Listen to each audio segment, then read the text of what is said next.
Welcome to the webinar, everyone. My name is Lisa Rabideau. I'm the product manager for Kona, and our special guest today is Ryan Rasmussen from Fieldstone Architects in Engineering. Hello. And before I have Ryan introduce himself, I'd just like to cover a few housekeeping items.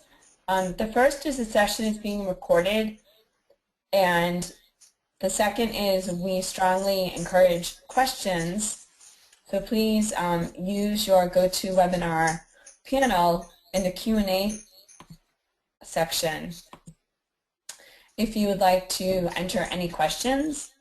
And then the third is we will be sharing some takeaways with you. So you will receive the recorded session as well as a couple of Kona content pieces. The first being a more lighthearted piece on some of the trials and challenges related to team collaboration. And then the second is on a more serious note on the change management involved in embracing a business collaboration platform.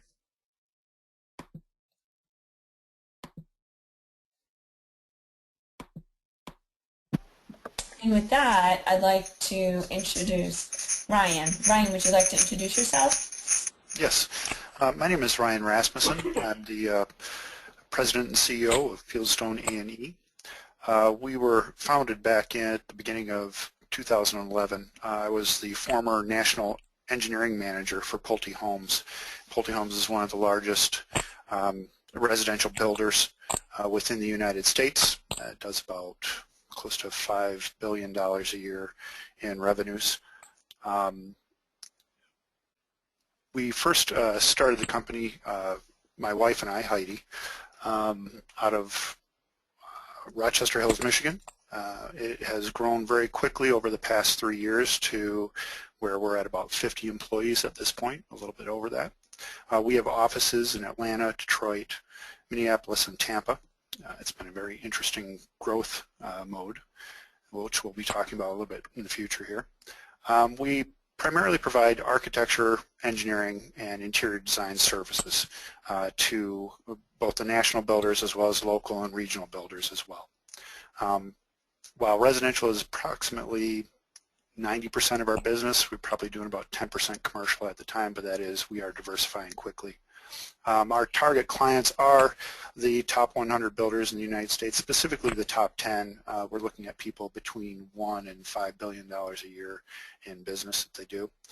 And we've got some really interesting things happening as well outside of the A&E side. We've just recently started a construction wing of the company, providing some design build services. And we also do some work internationally, primarily in the developing world, providing some expertise regarding high efficiency design, high efficiency advanced materials for building as well.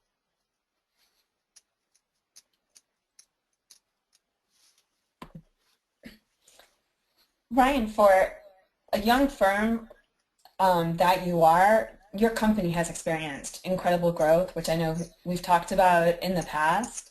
Could you share with us kind of what's your philosophy around growing the team?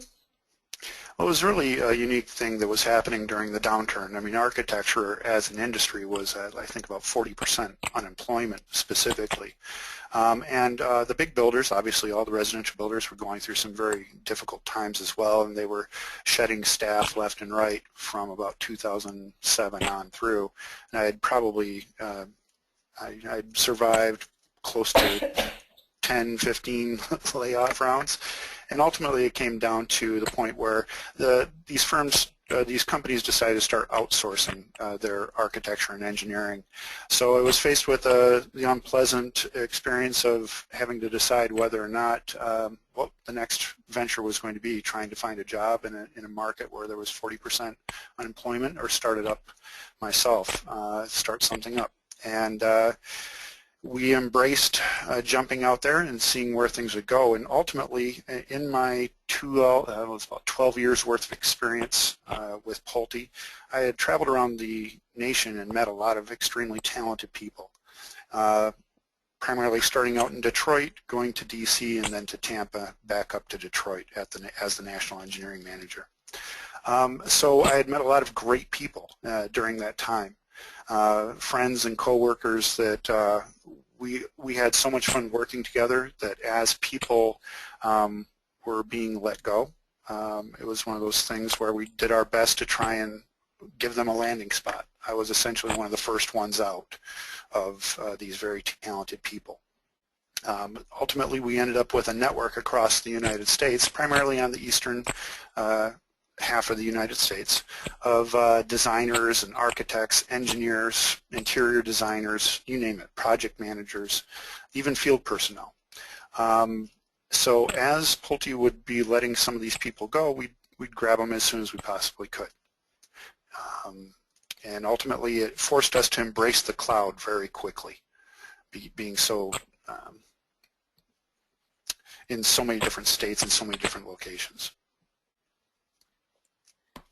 So it sounds like it wasn't extremely important that everybody be co-located for you to be successful.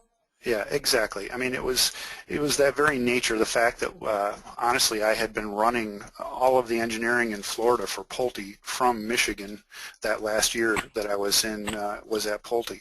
I became very adept at working with online tools to be able to do a job that you would typically have somebody sitting there locally to do the work. Oftentimes field managers would be taking cell phone photos of the issue that they were having, and I would be able to write a repair letter and collaborate with them and be able to get things done.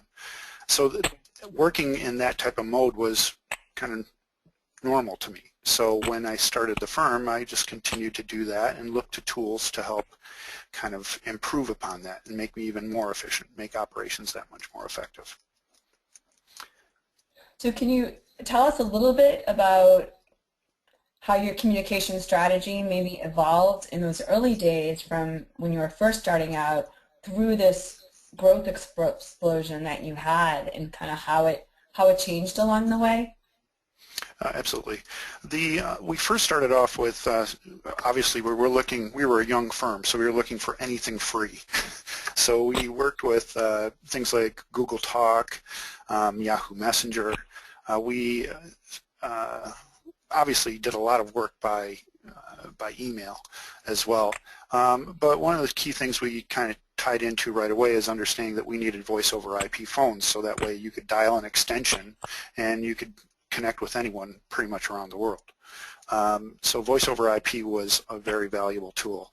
Things like Dropbox, we essentially had our server was on Dropbox, and was a very effective way to share information amongst the team. One of the benefits to this entire thing being so embracing the cloud is that we were able to bring on people that were in various locations, very talented people that if we had confined them to an office, there's no way that they would have joined our firm to begin with. They have family, they had commitments, a variety of reasons, and there were some significant costs as well involved in relocation that we just couldn't bear at the time. So we used Dropbox up to about 3.5 years. We just recently moved away from that for some servers. And it's been a very interesting progression. When we, about a year into being in business, actually it was probably about 1.5 years into business, we were getting to the point of outgrowing things like Excel and QuickBooks to run our firm. There was so much revenue leakage from people just missing time that they spent on projects that I knew that we needed to go to an ERP system. And one of the things I did is I jumped out there and did some research and found out that Deltek Vision is one of the software tools that the top architecture and engineering firms use. And it wasn't too long after that. I mean, we were able to implement Vision in a month's time, in under a month's time, which is pretty amazing, and kind of speaks to how amazing my wife is when it comes to being able to tackle these things within vision administration and whatnot. But we've learned very quickly that about Kona, and we had we had moved away from the instant messenger because it was limited to two people talking essentially, and had jumped into HipChat. When we were working with HipChat for about 6 months, and we were working with it when we had adopted Kona, and there were some, I'm sorry, when we had adopted Vision, and there were some very good things about HipChat that we all liked. Being able to save those conversations, being able, if you came into a conversation later on, you could go back through the history and kind of come up to speed very quickly. So we, once we learned about Kona and the fact that it was integrated with Vision, and quite honestly, the fact that it was a part of the suite, it made all the sense in the world to stop paying for HipChat and adopt that into our business as well, because I saw some very similar collaboration capability there. And what was the transition like from HipChat and some of the other tools that you were using, Ryan, for both yourself and your colleagues within Fieldstone to moving to the Kona platform? Yes, the adoption was actually quite fluid. Honestly, the team members, many of them kind of joke at how quickly I move with things, but it's one of those things where we're all, many of us see the benefits of this, and we quickly adopt it. We're very used to working with these types of tools, these online tools. So the benefits are quickly seen. We did have a couple of project managers that were kind of resisting some of the new tools, but as soon as they saw the benefits of how you could place a message out there that everybody could see and respond to, the efficiencies of, they don't necessarily have to be the end-all and be-all of communication, that other team members can jump in very quickly if they're on a phone call and answer that question. So the adoption went very quick, and I think we started utilizing Kona extensively. I think we had at least 30 people into it immediately. That sounds awesome. So what I would love to do is to dive in to each of the areas here, and if we can, start describing how you use Kona, maybe first in the recruiting process. Yeah, so outside of the typical things that you would use Kona for, which is really project collaboration, I would guess that's where we were originally thinking that we would spend most of our time. I've seen some of the greatest benefits of using Kona for our recruiting, selecting, and developing of employees. Essentially what we do is, as we have a candidate become aware to us, and that could be through Indeed, it could be a resume that comes in through the mail, whatever it might be. If somebody thinks they might be a good fit, that person gets entered into this team space where we're all focused around bringing good talent into Fieldstone. So essentially each person, each candidate becomes a separate conversation. That way we can have specific discussions about that person's capabilities, their skill set, where they might fit.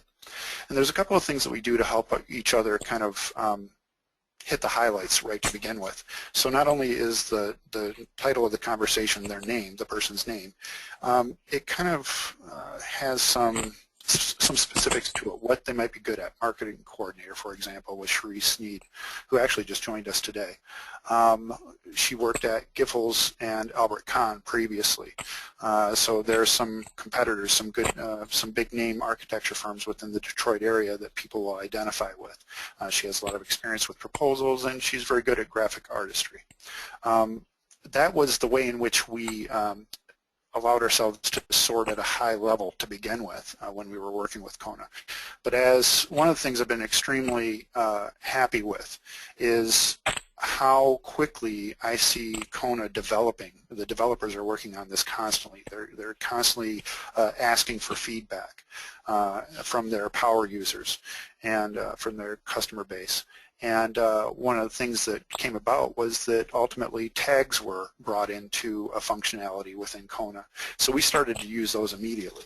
And the way the tags are really helping us is that it can be a defined set of identifiers. such as number of years of experience. One of the first things we put in there is how many years, is this somebody, a candidate that is fresh out of college? Is it somebody that you're looking for that is 15 to 20 years worth of experience? And each of these things gets tied to these conversations.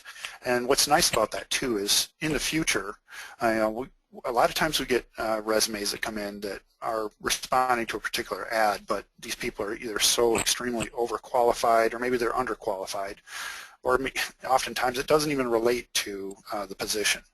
But this can be very valuable data for us, and the people we think that might be a fit, we place into this space and put tags to it so that in the future, maybe we weren't looking for an interior designer at the time, but we got a resume in. 5 months from now, we might be expanding quickly, and we can go back through and throw in a filter for people that have 5 to 10 years worth of experience in interior design, and it will bring up all those candidates that had submitted their resumes prior. The other nice thing about that this space allows us to do is it actually allows us to collaborate individually as a team about what type of methods do people use to recruit? What are some good interviewing questions that you might look at? People are constantly offering up different theories, maybe whether it be hiring theories or interviewing theories. How can we really identify the best talent? And we do that within a section or a conversation just for that. It's been pretty effective. This is an amazing way to leverage a Kona space here, Ryan, and I can see you have quite the organizational system with all of these conversation folders.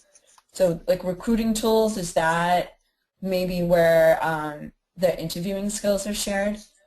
Correct. Interviewing tools might be various forms that we would use. It will be those conversations regarding the different interviewing techniques, different types of interviewing questions that might get at somebody's experience or allow us to maybe identify a candidate that might not be a good fit. We also use these folders to help us track people's progress through the interviewing process. Oftentimes, we all get pulled in a lot of different directions, and it helps us in 2 ways. The fact that they're conversation, there's an ongoing conversation, whether or not somebody has done a particular part of the job, like I will say, we'll put in the conversation for Charisse. I contacted her and asked her if she would be interested in interviewing, and then a week will go by, and we all get busy. We can come back to each of these different conversations and see where they're at within the process. Who was the last person to contact them and when, so we don't overwhelm that person if we have multiple people looking at potentially bringing this candidate onto their team. The other thing that we do is we create these folders that help us kind of delineate where somebody might fit, like if they're a top pick for a particular office or a particular if they're in the process or if they're on hold, we know that there might be an issue that comes up. Maybe it's funding within our company. We're just not quite ready to bring them on.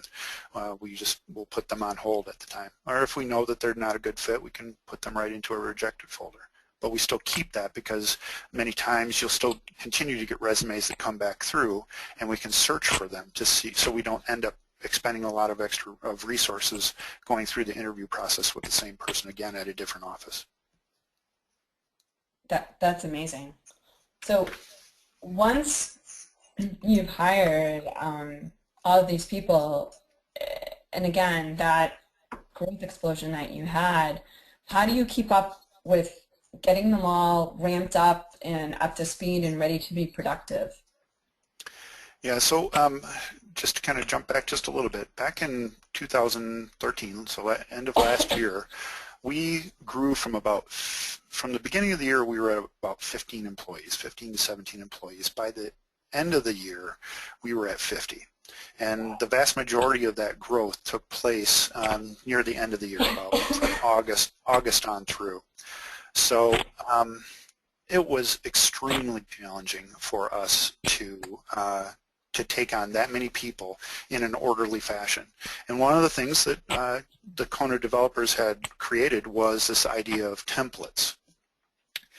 So that you can recreate a space over and over again, and it stores tasks, it stores groups of people, and it can also store files as well. And if I'm missing anything, I think that's it.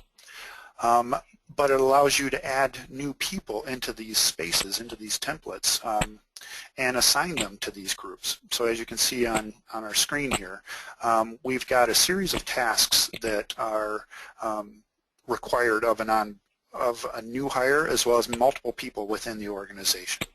So obviously when you're bringing on a new employee, there's a significant amount of work to be done on the IT side of the equation, from everything from getting them tied in with the communication tools. Oftentimes we have people on Office 365 and Kona 2 weeks before they're even into the location, because we are immediately communicating with them and giving them an opportunity to do a little bit of research and understanding Kona and some of the tools that we use up front. Oftentimes this helps them be able to complete the process, because with Office 365 we have the ability to install the software on their home computer, and they can maybe fill out the forms a little bit more effectively for us if they choose to do so. So ultimately, when they come into the office, they're presented with a series of tasks that they need to do, and many times some of the required files and required documentation that they need legally, it's stored right into the Kona space, and it also acts as kind of reducing some of our risk, because we can say they did receive the employee manual and they do understand the policies, because we were able to create a must-complete task that shows that they did sign off on that they had accomplished that task. Just being able to bring everybody on in a standard format is extremely valuable. Everybody gets the same training. They all see and hear the same thing. If there are questions, you can tackle it as a team as well. So it helps us everything from ordering business cards to putting out a new hire announcement, to making sure that files get documents get filed with the government. So it's been so effective, quite honestly, that we've had an HR and finance department of one person for the first 3.5 years that we've been in business. We just recently hired an assistant for Heidi. We just opened up a second company as well, and that's part of it to do too. So, but just the efficiency of it all, and being able to work as a team has been very, very valuable in onboarding people.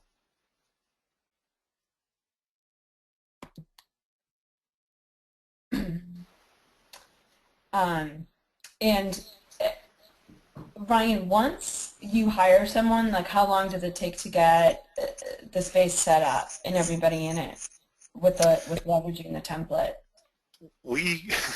There's been times when people become immediately available.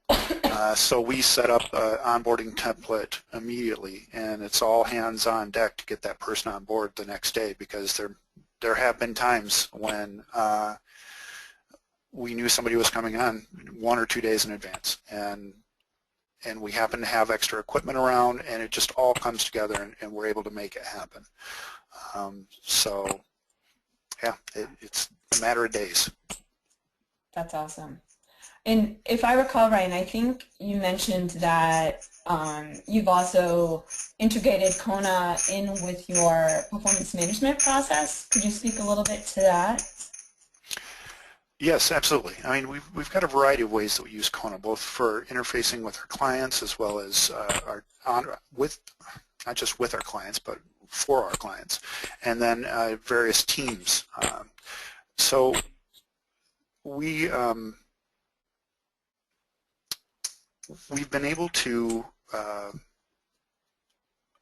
utilize it in performance management by ultimately, because we're spread out across the country, oftentimes we have team members, drafters working from Canada even for a project manager in Florida, and that can be a full-time event.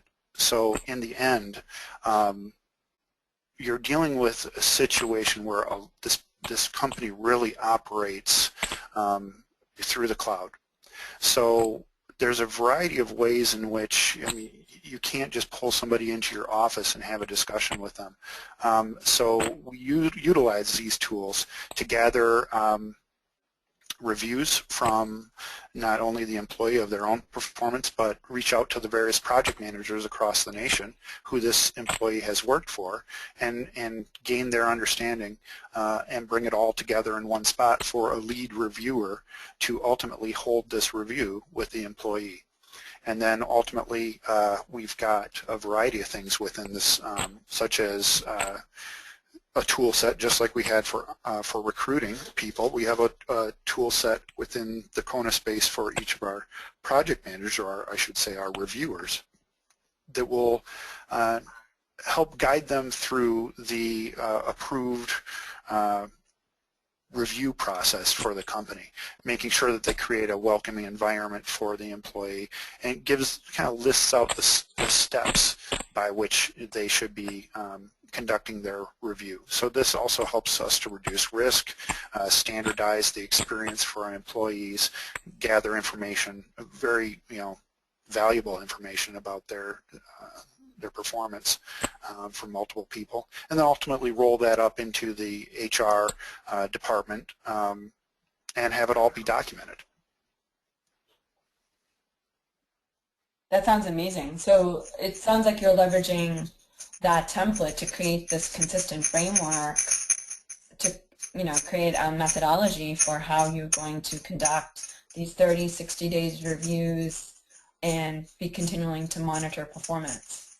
Yeah, so I mean it goes everywhere, all the way right from point of hire. Within the onboarding template we have the 30-day and 60-day reviews. It acts as a little bit of a introduction to the whole review process for the new employees. And then obviously we do, sometimes we do 6 months, but typically we do an annual review that is the full process. Then you simply archive the performance review space, and you've got it for your records to refer back to in the future. That's great. And I know that you mentioned, you also use Kona on some of your project work. I'd love to dig in a little bit more regarding how your project managers have been using Kona. Absolutely. Okay, so on project management, we ultimately set up a space for each of our clients. Primarily, it is just our own team members that are in the client space, but we do have some specific clients that have requested and encouraged such close collaboration between our teams. They understand that when the sausage is made, it's pretty ugly, but they like to have that, that type of integrated partnership that allows them to help us all be successful as a team. So if there are questions, they can be responded to not just by our own team members, but the client very quickly as well. We do this here in the United States. We also set up team spaces across the globe.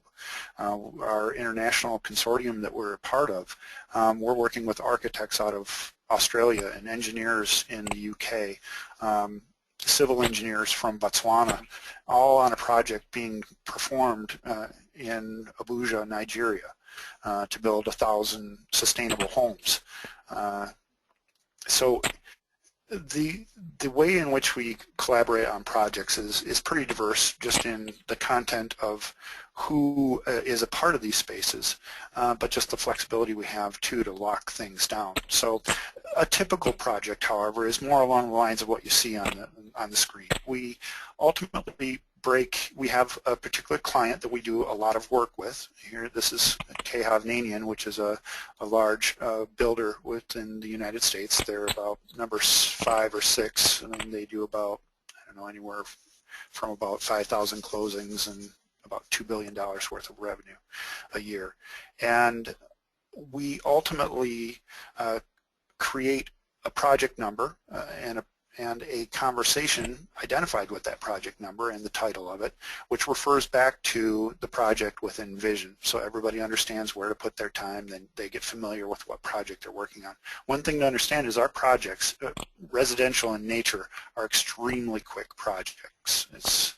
They oftentimes can last anywhere from hours to days. Rarely do they go for months. So this type of coordination and collaboration is really critical to getting it right and getting the product out the door on time and at a high degree of quality. So ultimately you create this conversation and either invite everybody to it, or you can also be very selective in who needs to see that conversation, and you can lock it down. There's a variety of ways that our project managers use these tools.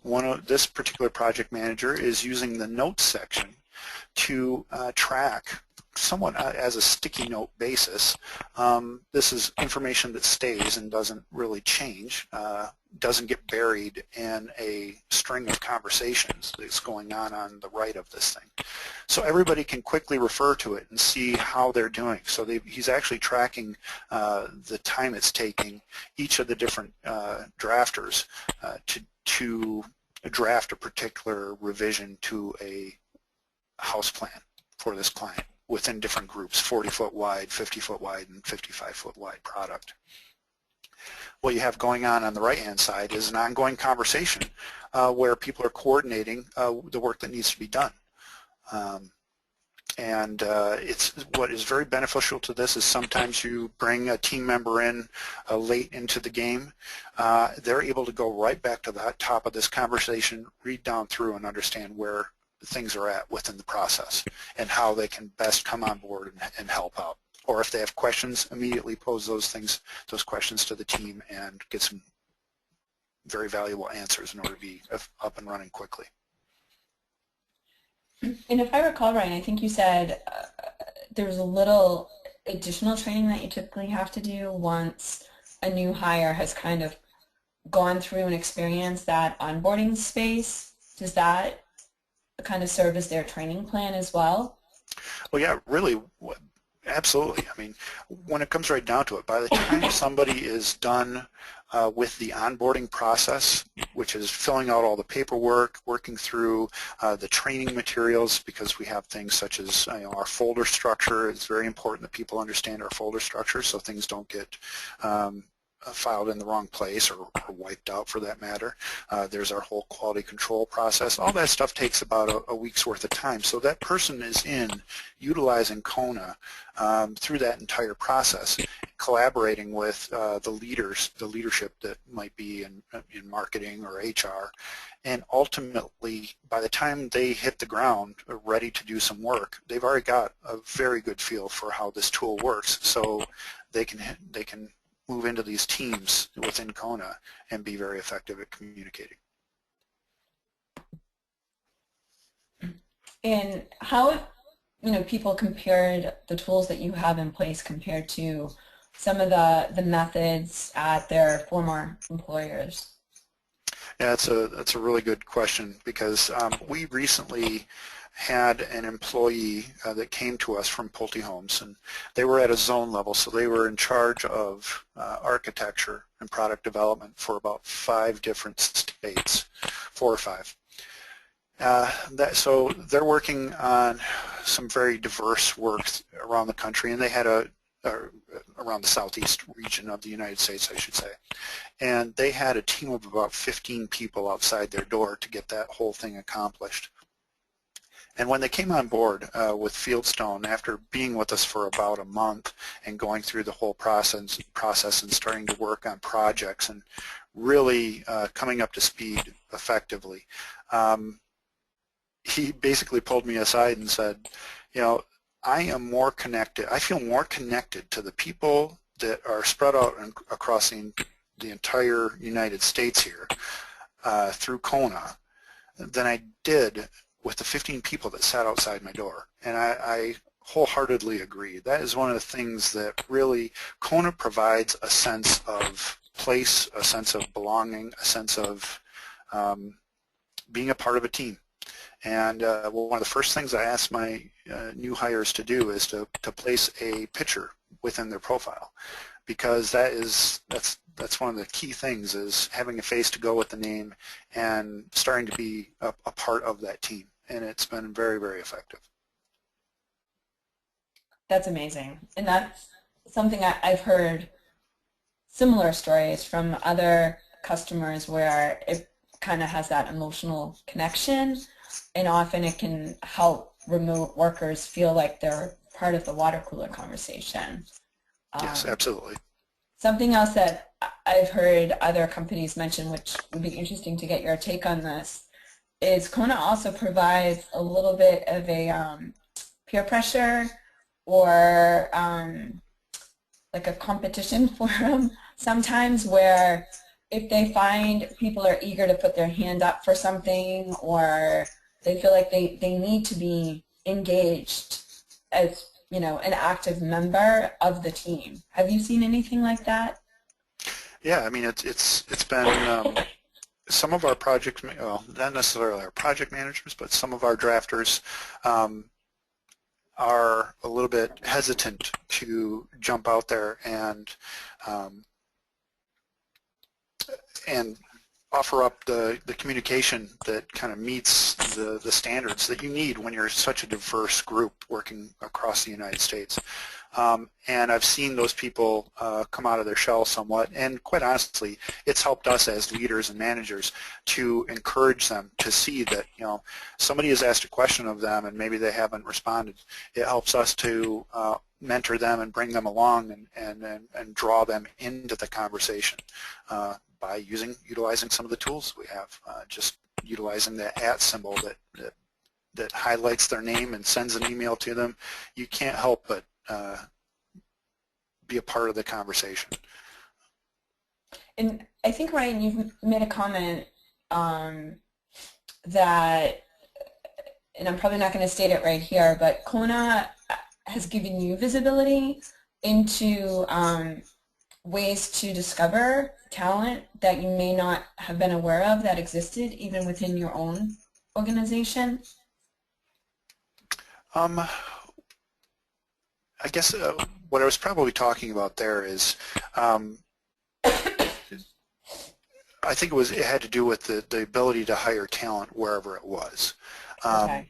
We were able to, because we really don't, we're a company without borders, if you would, we're able to go out there and basically hire people in that couldn't come in otherwise for whatever reason, whether it be they live in a different country to, you know, they just don't feel like moving to one of our brick and mortar locations. I guess one of the things that I would point out is this whole operating initially by the cloud has allowed us to ultimately build brick and mortar locations.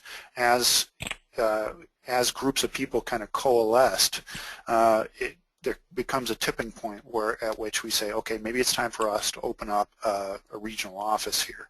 And that's essentially how we grew to begin with, starting out in my home office all the way to the point where we have brick and mortar locations in 4 major cities in the United States. And we've covered a lot of different ways that Fieldstone's been leveraging Kona, but one that I think is interesting would be if you could talk a little bit about that repository that you've created of kind of special projects when someone does have a little bit of downtime, and how you keep people productive even when they're in between project work. Right. So, you know, we had our business, our market changed quite a bit this past year. When home building was coming back really strong, there was a tremendous amount of work to be done as the home builders modified it for the way people were living today, a lot of outdoor kitchens, things of that nature. So a lot of these big builders were giving us just a tremendous amount of work to do, and it kept us almost overwhelmed for a year or more. But this year things have changed. A lot of those plans are now designed. They're out building them. They're not doing a lot of design changes. So we found that a lot of our utilization ratios for our drafters, which were up around 90%, which 90, 95% even, has dropped to, I've seen 60, 50, 70% in some cases as we've tried, and we've had to retool our business because of this. One of the things we do, we created an overhead space within Kona that everybody is invited to. It's an open air forum that for people to come up with different ideas, ways in which we could improve our company. How might we be able to drive a new business to us? So when a drafter, or it's typically the drafters, come to the team and say, I'm available for work, do you have anything? If we don't, there's typically a couple of projects that they could kick over to that benefit the company, that are managed by somebody in leadership within the company, so you know you're watching it, you know the end goal that you're trying to get to. For example, just recently I had somebody do some research on the Atlanta market for a day, trying to understand who are the local builders that we have not yet even started marketing to, getting contact information, finding out a little bit more information about these builders to see if there's a good fit. Even taking a look at the national builders from the standpoint of, let's look at more of the top 200 to 100 builders. It only takes a couple of those to be able to provide the same amount of work. So let's see where they may overlap with our licensed locations, or where our licenses are, and let's see if we can target them for some additional revenues. And some really strong partnerships can come from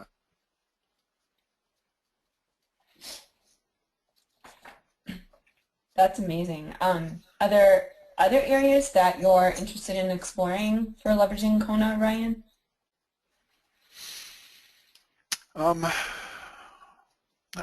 What do you mean? Maybe you could expand upon that.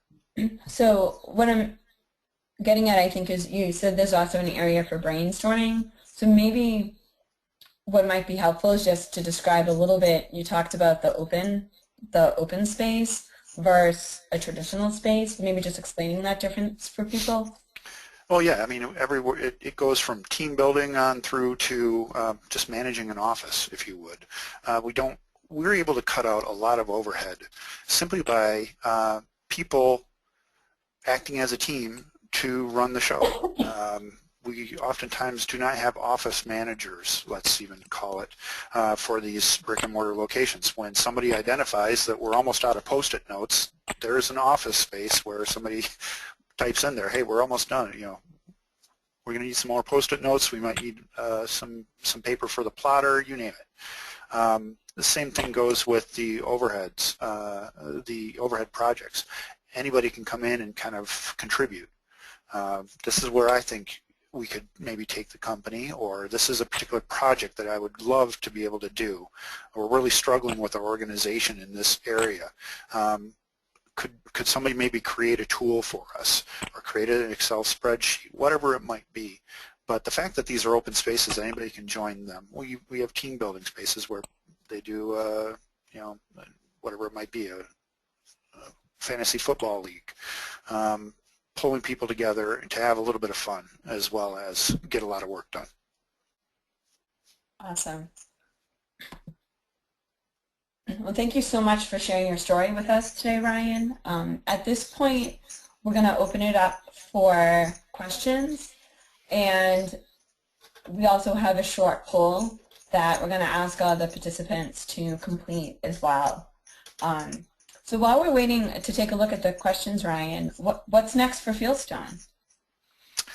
Well, we just started this this construction company, Fieldstone Construction Services, so we're going to be doing a lot more design build, focusing on custom high-end homes. We've got about a $700,000 lake home to do up here in Detroit, and we'll probably be doing some additional construction management on our commercial spaces. We've got a lot of clients in this industry, or this market right now. We simply find that there are very few general contractors left out there to do the work after coming through such a brutal recession for home building. So our clients are constantly asking us who who do you know that could build this? And it made a lot of sense for us to offer those services as well, and we've got a lot of people jumping at it.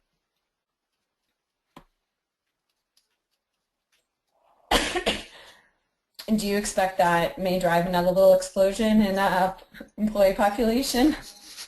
Yeah, more than likely. It probably will. If anything, yeah, we're moving from office right now. I've consistently leased an office and filled it up within the first couple of months. So we're now moving our offices from, we've got about 3,000 square feet right now to about 12,000 square feet a couple miles away. And just in anticipation for the continued growth that we see both within the industry and with a lot of the stuff I'm really hoping that continues to move forward internationally. Africa is a fast developing country with a lot of need for housing, so I hope to be one of the key players in that whole thing. That's awesome.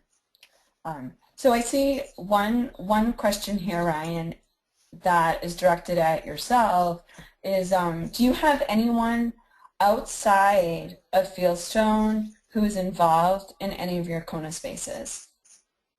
Absolutely. Whether it be contract employees or if it's clients. I mean, we have clients that join in. We essentially treat them as integrated partners. We have guests that come into our Kona spaces as well. We've at times utilized outsourcing and been able to tie them in and help us out with a particularly difficult project. As we move, we're finding all kinds of ways to utilize this just on the construction management side, where we have RFI. You know, we go through the whole process where people are submitting requests for information on a project that we are about to construct. You know, we post the bid documents to Kona Space. They pull them down, do what they will with them, generate the requests, and everybody sees the same answer. And it allows us to get better bids from our subs. And do you have any concerns with inviting a guest into a space, or could you share with people that aren't as familiar with Kona kind of how that works from a privacy and security standpoint? Yes, absolutely. I mean, I know how we use it internally. There might be additional functionality that I'm not aware of yet, but just being able to lock a conversation, invite particular people to a space, and then, so let's say you have 30 people in a space. You're running on a project, or you want to have a private conversation between 5 people. It's as easy enough as inviting those people to that space and clicking on the little padlock symbol. That then locks it down to just those people being able to even see that conversation.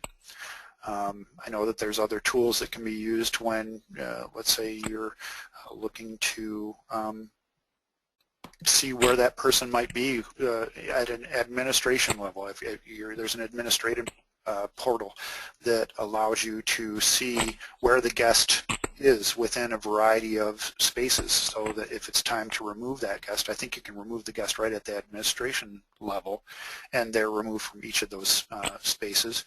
You can also do it on a space-by-space basis, and so there's quite a few tools that you can use to see where people are, who contributes the most, who might not be contributing, and you want to use it as a point of professional development to encourage them to interact more often. It also makes for a really good sign of, okay, this person really struggles with communicating. Don't think that it's going to be a good idea to put them into a project management position if you see that they're not utilizing the tools like they should. That's great. Another question that came in, Ryan, which is something I think that you touched upon earlier in your onboarding example. So the question is, can you upload documents such as templates and forms into Kona? And I believe you described this as some of your new hire requirements, right? Absolutely. So we do a variety of things.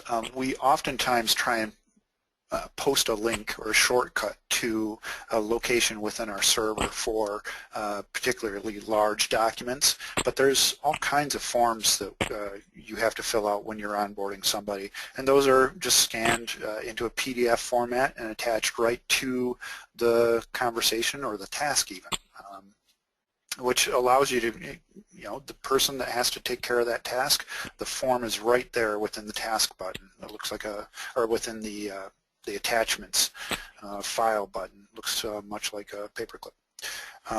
So that it's very effective.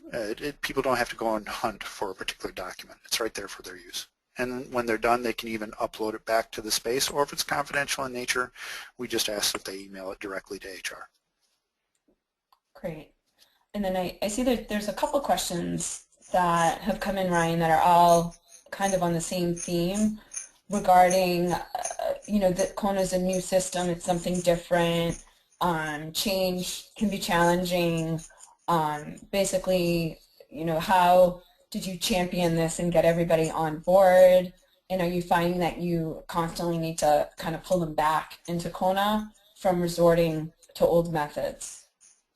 When it comes right down to it, I think to a certain degree it's personality driven, but I'd say there are maybe 2 people out of our 50 that limit their conversation within Kona. Everybody else, in today's age with Facebook and that whole online social networking taking place, most people are very used to this and welcome it.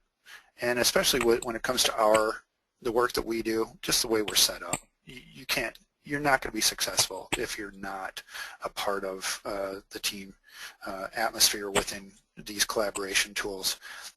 So when it comes right down to it, I have not seen a lot of difficulty in people embracing it. I've seen the contrary, actually. Great. And then there was one other question in here too, asking you, in your opinion, would you compare Kona to like a SharePoint site? Honestly, I never worked with SharePoint extensively enough to know its capabilities. We had implemented SharePoint within Pulte, but from what I understand, the programming that is required to customize it to what you want, it sounds a little bit like a nightmare, and it's actually been one of those things that we've actually held off doing that because we get SharePoint for free with Office 365 as a part of our tool set that we use. Just the ease of use with Kona is, I don't want to go and look for a headache, quite honestly. It satisfies all the needs that we have, whether, by posting shortcuts or for our larger files or attaching the individual small files that are needed in the collaboration. I'm pretty confident we can do anything that we need within Kona without having to go that route. Great. And one other question here. Has Kona helped you reduce email? Yes, tremendously. As you can see, all this conversation that's that can take place within these spaces, it's going to have to be done one way or another. And emails, you just get flooded on a daily basis, and it's so hard to track things because there's the very nature of it being within its own space. If you need to know where that conversation took place or what was being talked about, you're typically knowing what client, what project. There's one place where that conversation is taking place, and you can go and search that, versus going into email and hoping to find the right thing in your search that I rarely am successful and often frustrated by trying to find something within email versus being able to find it on Kona. Okay, great. And then another question back to kind of getting started with Kona, Ryan. Sure. But someone's curious what type of training you had personally, or who provided you training for Kona, and how much assistance did you have in setting up your Kona product, your Kona platform? Honestly, I think it was a video that was first posted way back when. I forget how long it's been now. It's very intuitive. So that's the level of training that I received. If I had questions, I posted them to the help desk, essentially, and they were answered quickly.